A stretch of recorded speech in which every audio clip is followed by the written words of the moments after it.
నీకు ఎదురవుతున్న పరీక్షా సమయాలలో నీవు వైఫల్యం చెందే ప్రమాదం ఉంది.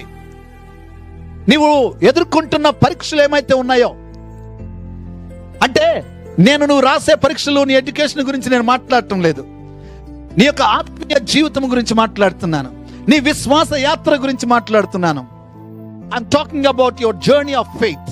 విశ్వాస యాత్రలో నీవు ప్రయాణం చేస్తూ ఉన్నప్పుడు నీకు ఎదురవుతున్న విశ్వాస పరీక్షల్లో నీ విశ్వాసము పరీక్షకు గురైతే గనక అలాంటి సమయాలలో నీవు ఓడిపోయే ప్రమాదము నువ్వు ఎదుర్కొని ఉండవచ్చు. వైఫల్యము చెందిన పరిస్థితులు నువ్వు ఎదుర్కొని ఉండవచ్చు. లేకపోతే నువ్వు వెనక్కి జారిపోయిన పరిస్థితులు నీకు ఎదురై ఉండవచ్చు. అయితే ఈ ఉదయకాల సమయంలో నీవు ధైర్యం తెచ్చుకోవాల్సిన విషయం ఏంటో తెలుసా? ప్రభువు నీవు వాటిని అధిగమించడానికి, నీ ఓటమిని అధిగమించడానికి, నీ యొక్క వైఫల్యమును అధిగమించడానికి ప్రభువు నీకు సహాయం చేయవాడై ఉన్నాడు. దేవునికి స్తోత్రం కలుగునుగా.